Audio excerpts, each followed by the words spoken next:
Prime time local news, serving the Lakeland and Midwest regions.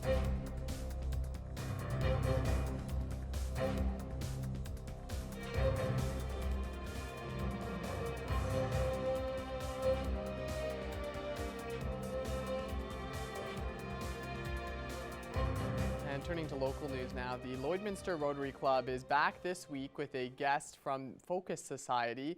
Finding opportunity through community understanding and support, or FOCUS, was created as a way to provide support to families with individuals who have developmental disabilities, acquired brain injury, mobility difficulties, and more. Our families, our parents that we work with, we kind of support them maybe with budget stuff, social deficiencies, and those types of things. So currently we're helping about 90 families in our area. So we're not only in Lloydminster, we're in the rest of Saskatchewan. So we go up to, say, Onion Lake, Turtleford, Thunderchild. We go to Cutknife, Macklin, Marsden, and all the areas in between. Beginning in Lloydminster in 2003 as a pilot project, Focus Society's goal has always been to empower those with disability and respond to community needs. We are trying to help them, work through maybe some financial issues and stuff like that. Find them housing, that's a big one, is housing, and just help with the food shortages that families are struggling with. So currently we are funded, majority of it is through the Ministry of Social Services in Saskatchewan, but we are starting a campaign called Invest in Our Youth, where people that can afford our services and they aren't mandated through the ministry, they can come into our program, and there's ways to donate on our Facebook page. There'll be a link, or on our website there's a way to donate. Focus Society will continue to help families in need going forward and help them find a path to succeed. And now it's time to take a look into the past in this week's edition of Retrospect.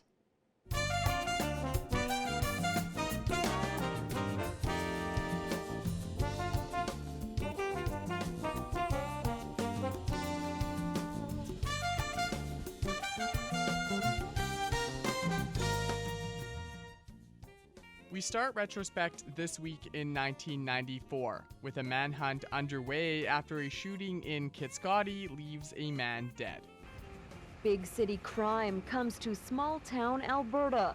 The village of Kitscoty, west of Lloydminster, was rocked early this afternoon by word of a fatal shooting. A vehicle with two gentlemen in were returning a horse trailer to this location. One of the gentlemen got out of the vehicle and walked over to the gate here to attempt to open the gate to allow them access, at which time he suffered a gunshot wound we suspect came from the location of the residence. The man, identified as 41-year-old John Earl, died as a result of the wounds. Police say the second man seen here was able to escape the scene without injuries, and he rushed for assistance from police. Police then blocked off Highway 897 south of Kitscoty and began questioning area residents about whether or not anything suspicious had been seen. You see anything odd coming up here at all? No? That's good. Good news. As to why the shooting occurred, it's still a mystery. We have no idea what the motive is. At this time, nothing. No idea whatsoever.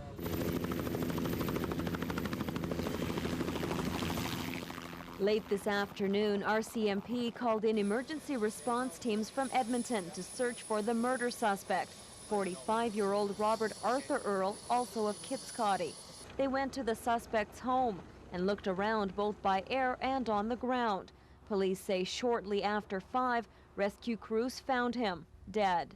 We located the suspect in the back of the Buffalo compound, deceased from a self-inflicted gunshot wound.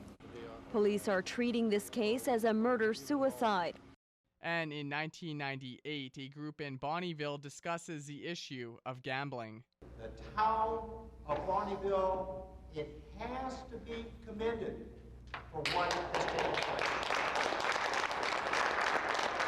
The town of Bonnyville hosted a seminar associated with gaming and gambling. Casino and hotelers, members from the Alberta government, as well as social workers were just some of the groups taking part in the forum. The goal of the seminar is simple. I think what I hope to accomplish was provide my community with an opportunity to get a balanced view on the gambling and gaming issues that exist in the province of Alberta today, and specifically in our community. And with that goal in mind, each group shared their views on the ups and downs of the controversial subject. And Ralph McNabb will tell you the downside can be severe. Some of them are dead. Some of them have committed suicide because of their gambling behavior. Others have lost their wives and their marriages. Others have lost simply money. All the money they've got, they've stolen. Others are in jail, others are in hospitals. However, there are positive spin-offs to gambling, that being the revenue. Dennis Germain, president of the Bonnyville and District Recreation Association, stresses that without the gaming revenues, valuable community programs may be lost. To operate this program costs us in excess of $300,000 per year. Now, a while back I asked the question, can sporting groups survive without gaming revenues? In the case of this group, the answer is an emphatic no. The forum was an enlightening way for groups to exchange conflicting views on the gaming industry and a step in the right direction in looking for solutions. Perhaps as the word gets out, people will begin to act a little more responsibly and realize that we as a society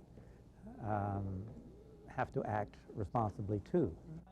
It is a step. However, Ralph McNabb has a message for those who need to make a first step of their own. I want to talk to the compulsive gamblers out there. Seek help for your problem. It's there. Seek help through ADAC, through the Canadian Foundation on Compulsive Gambling, through Slim Thorpe, through your minister at church. Seek help. That's it for this week in Retrospect. Retrospect this week is brought to you by Webb's Ford. Worth your while to drive the extra mile. Webb's Ford in Vermilion.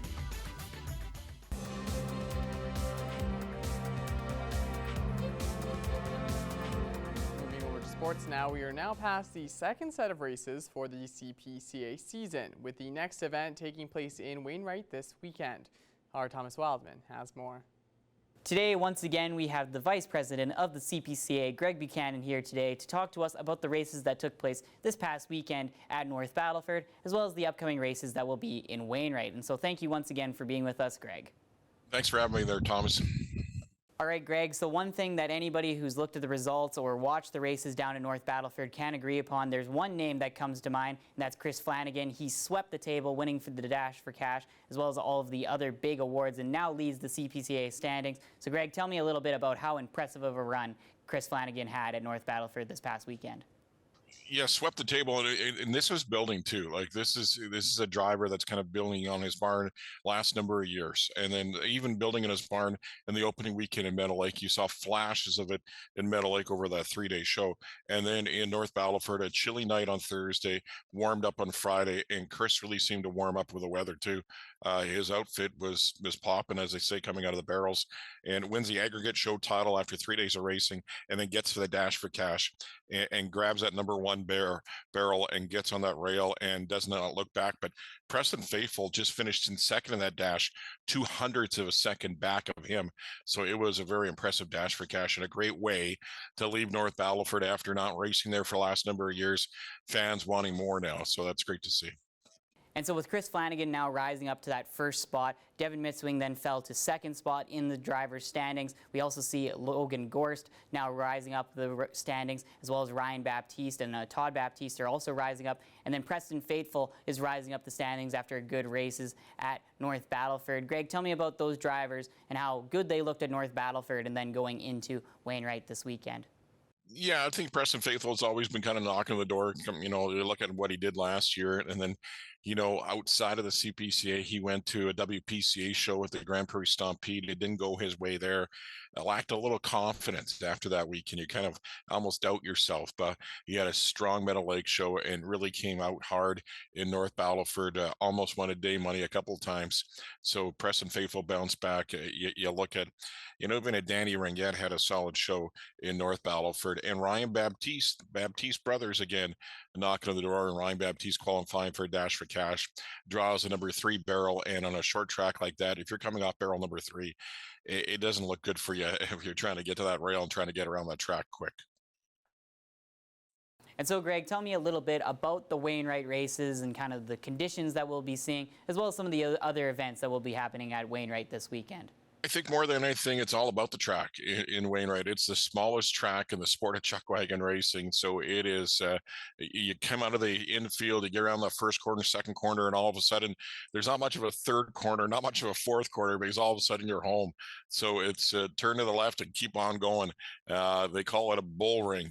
So it's a short, unforgiving track to outriders. And I say that because if you're behind the 8 ball coming out of the infield as an outrider, you have to catch up to that driver that you're outriding for. If you don't, you're going to cost him a penalty. So it's challenging for outriders, challenging for drivers, and it's going to be a very quick track. Just excited to go back to Wainwright, 70th annual Wainwright Stampede, and not just us, the Canadian Pro Rodeo Association's there, and it's always fun in Wainwright for Stampede Week. Thank you so much for all the information, Greg, and we will definitely talk to you about more CPCA action. And now it's time for us to check in once again with Shelby Clark, who has another look at your evening weather forecast.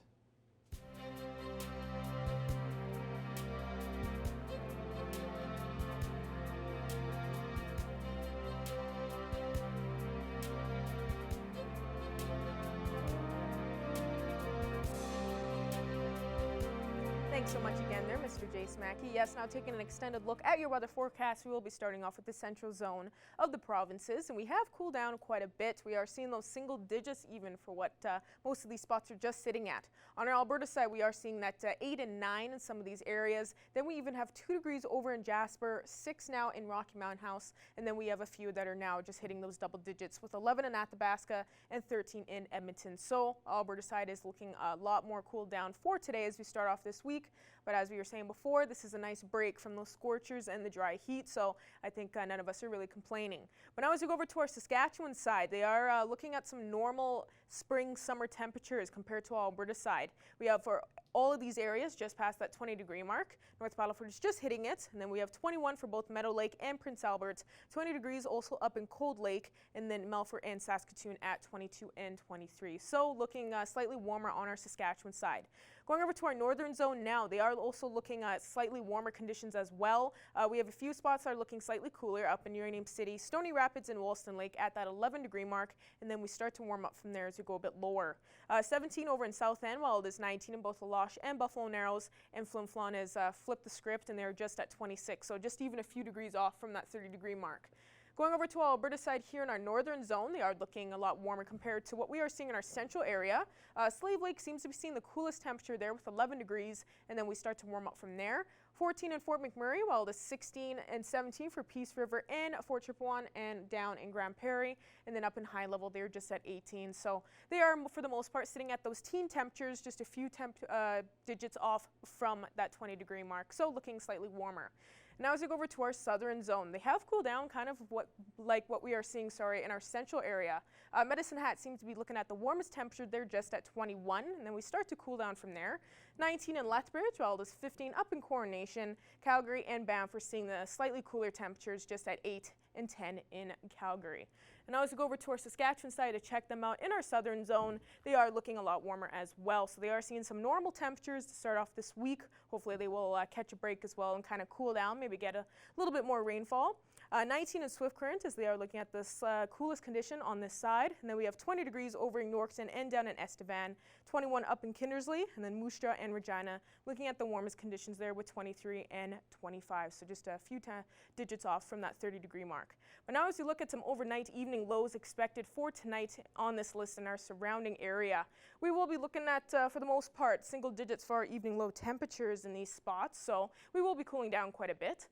Isla Cross will be expecting double digits for tonight with a low of 11, and then we will start to cool down from there. A low of 8 and 9, Bonnyville and Meadow Lake will expect tonight, and Provost and Paradise Hill will be expecting a low of 6 and 7. So most of these spots will be expecting those single digits. We will be cooling down quite a bit for tonight, and we only have one of them in Bonnyville. 70% chance of some precipitation later on in the evening. The rest are expecting more of a clear and partly cloudy evening.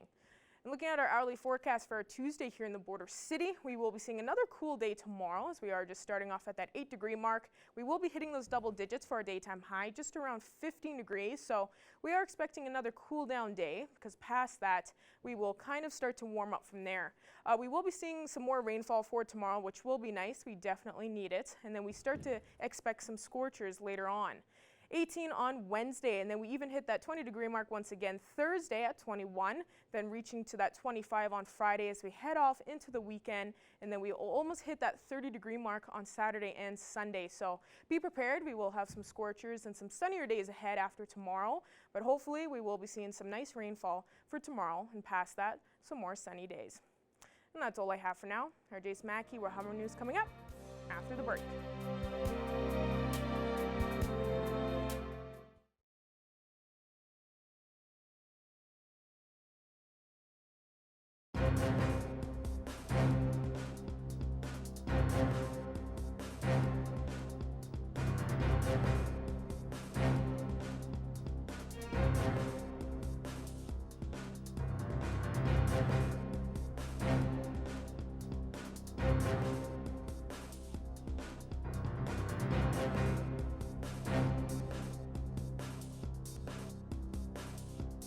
I'm happy to be joined here today by Aaron Buckingham. Thank you so much for joining me. Well, thanks for having me. Of course. Now, RibFest took place over the weekend, and we're going to be talking a little bit about how that went and all that. And there was a second location added to it at the Service Sports Center. So tell me a little bit about how RibFest went and, added that there was a second location. Yeah, so it was something that we wanted to do at Border City Connects for a long time. It's one of those things where we are going to do a fundraiser, and when we do one, we try and look for mutually beneficial opportunities to make everybody be successful. So a few things changed this year versus the Rib Fest you've seen in the past. Of course, this is our 4th annual, and we wanted to have the full-on festival the first time. And of course, something happened. It was a pandemic or something, happened during that time. And so we had to do a drive-through format for that. So eventually last year, we were able to bring it up to a full festival format with beer gardens and so on and so forth. So it's a lot of work to put together. But sticking on the mutually beneficial piece, trying to make it so that we want to make it so Lloydminster has a Father's Day event, something that the whole Midwest can actually come to and have Lloydminster be Father's Day weekend. You got to be in Lloydminster, right? So the idea the whole time was to get together with Just Cruising Car Club because they were having an event on the south side of town. RibFest was happening on the north side of town. Made no sense to me. It was like, how can we do this together and be mutually beneficial to all? So we moved our location to the Service Sports Center this year and worked alongside the Just Cruising Car Club because they have a great event. They've worked many years really hard to come up with one of the best car shows you're going to see anywhere. And we've been working really hard to grow RibFest. So bringing those two events together just made total sense. If you've seen some of the social media pictures, the overview from above of RibFest and the Just Cruise and Show and Shine, it was just an amazing event down at the Service Sports Center this year. The other thing was that we wanted to try and involve more nonprofits as well. So we reached out to the Lloydminster Kinsman Club and said, would you guys like to be a part of this? So the Kinsmen took over running our beer gardens and took care of all of that stuff. So there you have Just Cruising guys, and you got Border City Connects, and you've got the Kinsman Club, and all putting together a wonderful event for the community. No, that sounds amazing, and definitely, combining both RibFest and the Cruise and Car Show, I think is a fantastic idea, and it really does hit home on the theme of wanting a Father's Day celebration for the weekend. Our news director, Stacy, was there, and she said that having it at the Service Sports Center was fantastic. Have you received any other feedback from community members about the location being changed and it kind of combining with a different event? Yeah, lots of positive feedback about the layout. There's a few things that I'm going to want to try and tweak and change next year just to make the flow a little better. But as far as everything went, location wise, right on the pavement there, all really good all together. And it's we had lots of great. We can't thank the community, the business community around that area, and even the residents in that area enough for what inevitably happens when you have that many people coming through. So we talked to all the businesses up along Highway 17 to the east side of the Service Sports Center and said, hey, you know what, we're probably going to need parking. And they were like, yep, go ahead, you use our parking lot. And the Meridian Inn and Suites there on the Best Western on the south side gave us their overflow parking to put our beer gardens on. So Marlene and her crew were really great to work with there, and the staff of the Service Sports Center and the Just Cruising guys and the Kinsman guys. And that's the stuff I love, is that everybody comes together to put on an event for the community. It's not just Border City Connects. It's all of those groups, all of those businesses, all of the people, all of our volunteers that work so hard to put this all together. It's just, that's the heartwarming part for me, because at the end of the day, we put on a great community event that the community can come to, check out the cars. They had an amazing lineup of vehicles there, check out amazing food, and just something nice to do in our community. And I think that is the win in all of it. Yes, it definitely does, especially, it's the fourth annual, you knew you needed to make a couple of adjustments and changes, and you wanted to make it as perfect as possible. And I think you guys really did that. And adding, the fact that you had the car show in as well, so people could walk around, view the cars, get some food, have a good time with each other. That sounds awesome. Now, it just ended, so maybe it's a little bit too soon to talk about next year, but do you have any plans for the event next year that you may change, or keep it kind of similar to this year? Yeah, just minor things. The other thing that I forgot to mention is we added the Border Paws Animal Shelter into the group this year as well, and they ran the 50-50. And I do know that they were able to raise the jackpot there was around $4,000 at the end of the day. So that was $4,000 to the winner and $4,000 to Border Paws. So that was good. Just a couple of layout things I think I might want to change this year or next year, open it up a little bit on the east side. So I think people had a little trouble finding where the beer gardens were. And it wasn't just the beer gardens, it was all the tables and chairs and seating. So you could go and eat, but we had a bunch of vendor trucks along the one side. And I think we're going to move those, if we can, to the other side next year and just really open up the site a little bit more. Other than that, there's very little to change. It was really well done. And we can't thank the community enough. You go through all the work and all these groups come together to put something on, and it's really, really disheartening if no one shows up. And I can't say no one showed up. I don't have numbers on how many people showed up, but I would strongly suspect that there would be around 6,000 plus people that probably went through there over the weekend. And it's fun to watch too, because some people come through once, they try one vendor, and the next day, they want to try the other one. Some people come as a couple and they go to two vendors at a time and combine their meals. And of course, for Father's Day, that's the weekend we asked for 4 years ago. And I couldn't believe that we actually got it.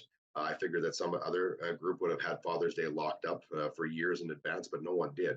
So we have Father's Day locked up for years in advance. So that's going to be a continual event that we're going to try and bring back to the city every Father's Day weekend. You can count on being able to have some great ribs.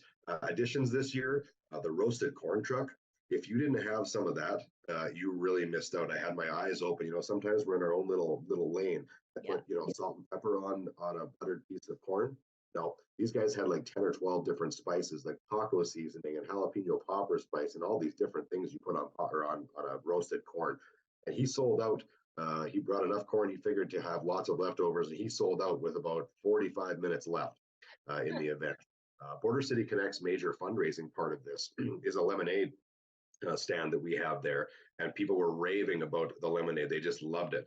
And we sold out at the very last minute. 2 more people came to buy lemonade, and we didn't have any. So that was really, I'd love to take credit for having that time perfectly. It can't, but it worked out really well. So, when people come to support, they want to know how they can get money in the charity's hands. You come and buy your pop and water or soft drinks, lemonade from the Border City Connect stand every year, and that's a fundraiser for us. So but it was really well done, and lots of positive comments, and we're excited that the community was excited. We're excited that all of these different nonprofits got to come together and all benefit in some way, and lastly, the community benefiting from a great event. Yes, I'm so happy that this turned out the way that you expected it to, and it was a fantastic turnout, and I think it was a perfect weekend too. Yeah, So the weather held off. That's the biggest thing, looking yes. at Friday, going into Friday with 100% chance of rain for Sunday, and not a little bit of rain, 100% chance of 15 to 20 mils. And the rain started with about, I don't know, maybe there was 20 people left in each line right at the very end of the day. So we managed to stay mostly dry, getting most of our stuff put away. So yeah, it worked out really well. We're very, very fortunate. Awesome. Well, thank you so much for joining me. And, I can't wait to see it next year as well. And I think this is a perfect event to keep for Father's Day and, include community groups as well. I think that's fantastic. It really gets the whole community involved. So thank you so much for joining me. And I can't wait to see what next year brings. Thanks for having us. We're looking forward to 2024.